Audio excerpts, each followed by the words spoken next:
A todos. Amém.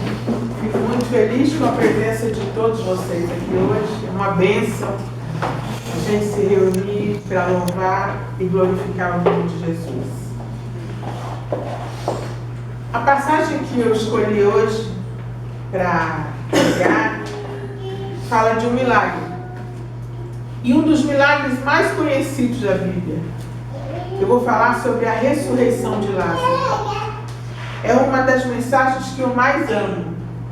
É uma mensagem que toca profundamente o meu coração.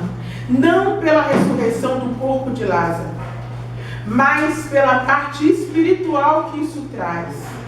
A importância que existe em nós estarmos sempre na presença dele. A mensagem mais profunda dessa passagem não é a ressurreição do corpo, e sim a ressurreição do nosso espírito. Nós precisamos viver para Deus. E é sobre isso que nós vamos falar hoje.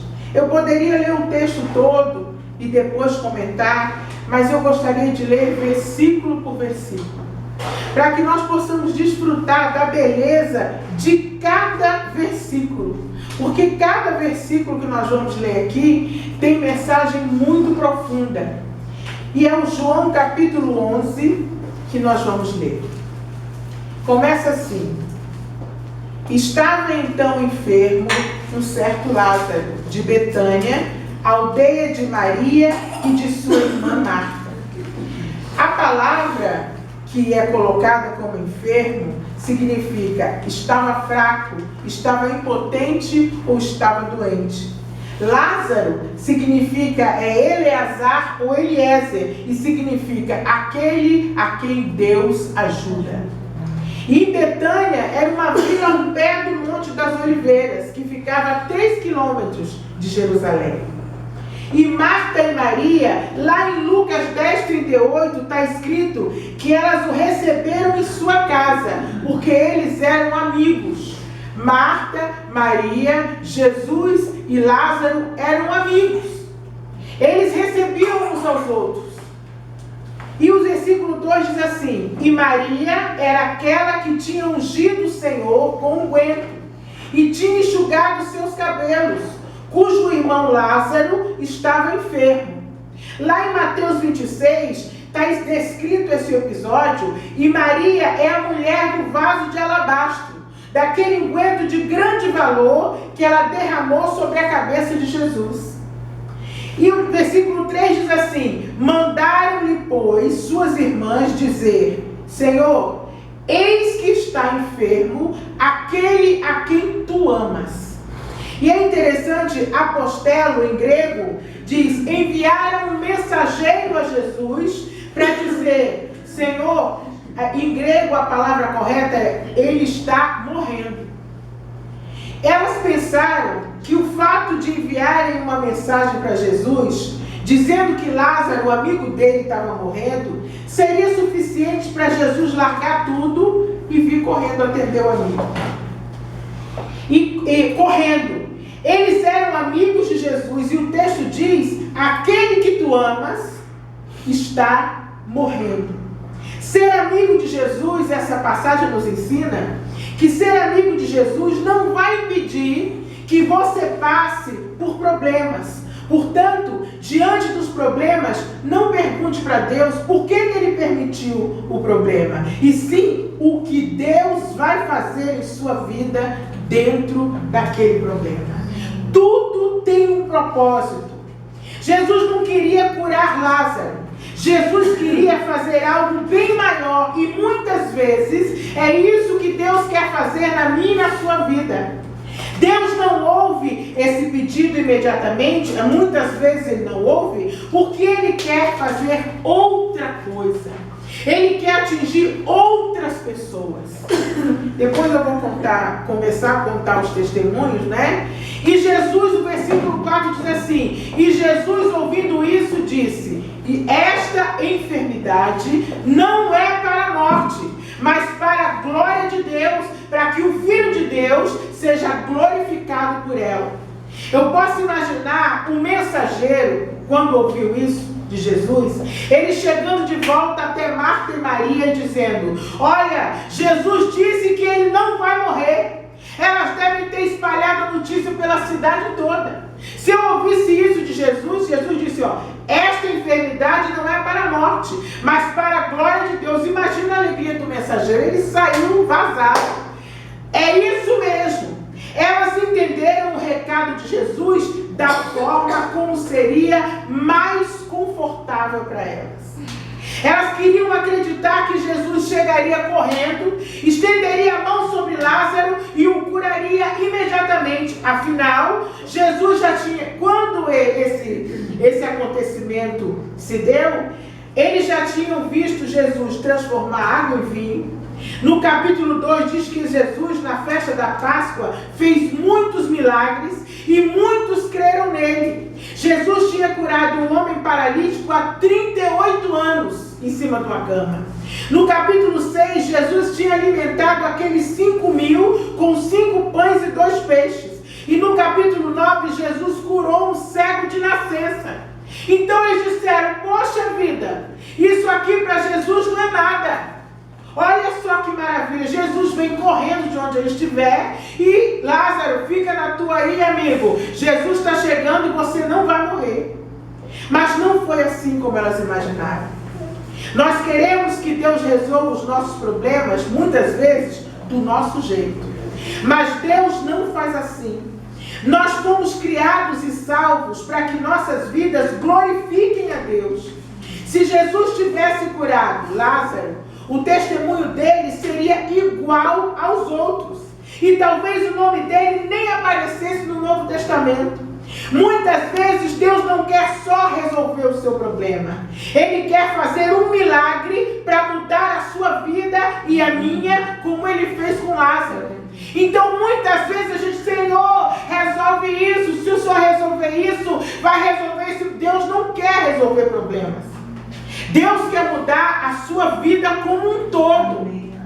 Não é só aquele, Senhor, manda R$500 ou R$10.000 para eu pagar, ou 100 mil para eu quitar meu imóvel. Não é só isso que Deus quer fazer. E vem o versículo 5.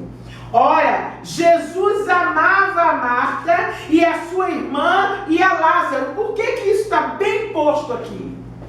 Jesus amava a Marta, a sua irmã e a Lázaro. Esse versículo reforça o fato de Jesus amar os três. Jesus nos ama. Mas não é por isso que nós vamos viver no mar de rosas.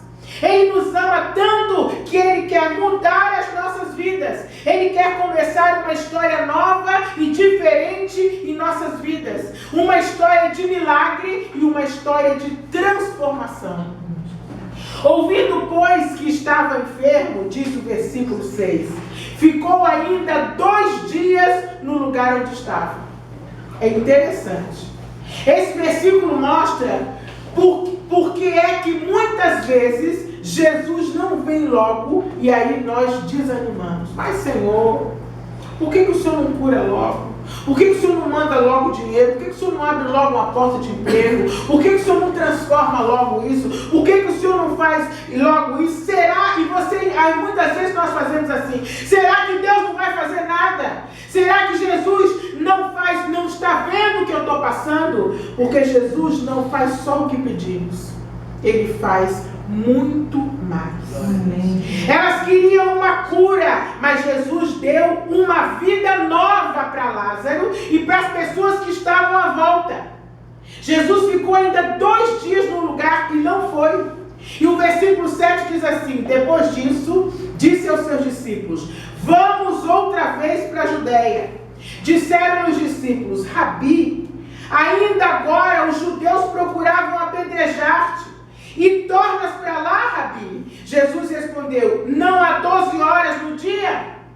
Se alguém andar de dia, não tropeça, porque vê a luz deste mundo. Mas se andar à noite, tropeça, porque nele não há luz. Assim falou e depois disse-lhes: Lázaro, o nosso amigo, dorme, mas vou despertá-lo do sono. É muito interessante.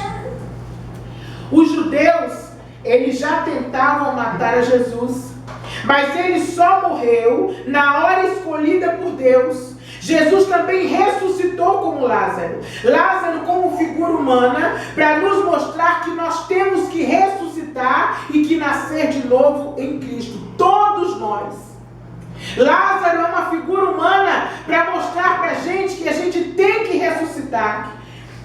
Jesus também nos mostra no versículo 9 que nós temos que trabalhar enquanto é dia, enquanto nós vivemos nesse mundo, trabalhar para juntarmos tesouros no céu. Foi isso que Jesus disse. Não ajunteis tesouros aqui, ajunta tesouro no céu. A noite vem e nós não poderemos mais fazer nada. Todos nós prestaremos contas a Deus do que fizemos com os nossos dons e com a nossa vida. Cada um de nós aqui é uma pessoa cheia de dons. Eu fico admirada com o Marcos. Deus dá muitos dons a ele. Ele tem uma esperteza, ele pega as coisas no ar, ele fala não sei quantos idiomas, ele começou a pregar rapidamente. Ele é uma pessoa, quando você conversa com ele, tem sempre alguma coisa interessante para dizer, fora as piadas, né? E todos os que estão aqui hoje... As piadas são boas também. Também. Todos que estão aqui hoje, Deus deu uma gama de bens, de dons, e nós precisamos usar para a glória de Deus. Lázaro, como figura humana, ele mostra que nós temos que ser transformados. Jesus disse que Lázaro dormia. Por quê? Porque Deus vê a morte sob outro prisma. A morte física para Deus não é como nós vemos. Jesus fala em morte espiritual mais à frente, e isso fica muito claro nessa mensagem. Essa mensagem diz pra gente, olha gente, a morte física é só um sono. O importante é você não passar pela morte espiritual. E ele continua no versículo 12. Disseram, pois, os seus discípulos, Senhor, se Lázaro dorme, então ele está salvo. Mas Jesus dizia isso da sua morte. Eles, porém, cuidavam que falava do repouso do sono. Então Jesus disse-lhes claramente, Lázaro está morto. E por amor de vós, foi bom que eu lá não estivesse, para que acrediteis, mas vamos ter com ele. Então foi nessa hora que ele foi ter com Lázaro. Jesus diz que está feliz porque não estava lá. Porque assim ele poderia fazer um milagre maior e os discípulos creram ainda mais nele. E diz o versículo 16, disse pois Tomé, chamado Dídimo, aos condiscípulos, vamos também para morrermos com ele. Esse Tomé é aquele discípulo de Jesus. Ele achou que se voltasse ao lugar onde Lázaro estava, certamente morreriam. Ele diz então que todos acompanhem a Jesus para morrerem todos juntos com ele. Por amor de seus amigos, Jesus se expôs à morte. Porque os fariseus, eles queriam matar Jesus naquele lugar. E os discípulos nem queriam que ele fosse ver a Lázaro, porque eles estavam planejando matá-lo. Aí continua 17. Chegando, pois, Jesus achou que já havia 4 dias. Jesus, preste atenção nisso. Jesus chegou lá com 4 dias de morto. Ora, Betânia distava de Jerusalém quase 15 estádios, ou seja, menos de 3 quilômetros. E muitos dos judeus tinham ido consolar a Marta e a Maria acerca de seu irmão. Por que Jesus chegou com 4 dias de morto? Porque os rabinos, os judeus, defendiam a tese de que o espírito do morto vagava ao redor do túmulo por 3 dias, que eram chamados de dias de luto, buscando uma oportunidade de retornar ao corpo. Quando a decomposição do corpo começava, que era no 4º dia, o espírito deixava o túmulo e as pessoas, parentes e amigos, batiam no peito em grande lamentação. Por isso, o versículo 19 diz que muitos tinham ido consolar as irmãs.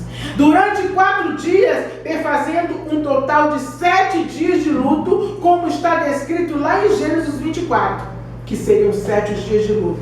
E o que é consolar? É paramuteomai em grego, era costume falar carinhosamente aos parentes do morto, porque ao 4º dia eles já sabiam que o morto não ia ressuscitar. Então eles iam todos falar carinhosamente: olha, não deu, já é o 4º dia. Por que Jesus ressuscitou o 3º dia? Porque no quarto costumava-se dizer que o espírito já não estava mais lá. E os amigos formavam uma longa fila para falarem paramuteomai aos parentes do falecido, para falarem carinhosamente. Ouvindo, pois, Marta que Jesus vinha, saiu-lhe ao encontro, mas Maria ficou assentada em casa pela 2ª vez. Maria, na primeira vez, ficou assentada aos pés de Jesus. E pela 2ª vez, ela ficou assentada em casa. Marta era aquela mulher que devia ser sanguínea, né? Uma Cristina da vida. Saiu doida, ouvindo a Marta que Jesus vinha, saiu correndo, mas Maria ficou sentada em casa. E o 21 diz assim: disse, pois, Marta a Jesus: Senhor, se tu estivesses aqui, meu irmão não teria morrido. Que coisa interessante. Nossa reação é idêntica à da Marta.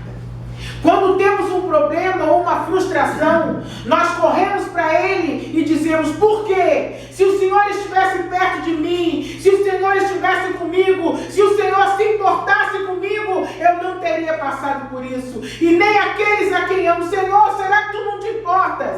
Mas ela continuou e disse: mas também agora sei que tudo quanto pedires a Deus, Deus te concederá. E disse-lhe Jesus: teu irmão há de ressuscitar. Marta demonstrou fé mesmo diante da morte e mesmo estando eles no 4º dia. Irmãos, isso não é fácil não. Porque para os judeus, até o 3º dia, tudo podia acontecer. Por isso Jesus ressuscitou ao 3º dia. No 4º dia, na crença judaica, acabou, sem esperança, o espírito não volta mais. Então, no 4º dia, quando, segundo os judeus, o espírito já se foi para longe. É esse tipo de oração, é esse tipo de fé que move o coração de Jesus. Mas nós somos assim: em um momento cremos e no outro nós duvidamos. E o 24 continua e diz assim: disse-lhe Marta: eu sei que há de ressuscitar na ressurreição do último dia. Jesus disse por 5 vezes, em momentos distintos, que haverá uma ressurreição dos mortos. Chamado de último dia, é a redenção dos justos, quando seus corpos serão restaurados, terão um corpo incorruptível. E ele completa dizendo que sem ele, Jesus, não há ressurreição, quando ele diz assim no 25, disse-lhe Jesus: eu sou a ressurreição e a vida. Quem crê em mim, ainda que esteja morto, viverá. Jesus está dizendo que a vida não acaba com um corpo morto e com um enterro. Ele disse que Ele é a ressurreição e a vida. E nós nos preocupamos tanto e tão somente com a vida neste mundo, mas Ele está dizendo que há muito mais. Ele está dizendo que diante do caixão, quem crê nele vai viver, porque Ele é a vida. Foi por isso que Jesus mandou ajuntar tesouro no céu. Há muito mais do que isso. A vida aqui é só um sopro e nós não podemos esquecer disso. E o 26 continua: e todo aquele que vive e crê em mim nunca morrerá. Você crê nisso? Amém. Você vive nele? Você vive em Jesus? Viver nele é obedecê-lo, é conhecer os mandamentos dele. Você ama o seu irmão, você ama a Deus, você perdoa, você crê nele. Jesus está oferecendo vida eterna em troca de obediência. E o 27 continua: disse-lhe ela: sim, Senhor, eu creio que tu és o Cristo, o Filho de Deus, e que havia de vir ao mundo. E dito isto, partiu e chamou em segredo a Maria, sua irmã, dizendo: Maria, o Mestre está aqui e chama-te. Ela, ouvindo isso, levantou-se logo e foi ter com ele. Ainda Jesus não tinha chegado à aldeia, mas estava no lugar onde Marta Marta o encontrara. Vendo, pois, os judeus que estavam com ela em casa, que aí a consolavam, que Maria apressadamente se levantava e saíra, seguiram-na dizendo: vai ao sepulcro para chorar ali. E o 32 diz assim: tendo, pois, Maria chegado onde Jesus estava, e vendo, lançou-se aos seus pés, dizendo: se tu estivesses aqui, meu irmão não teria morrido.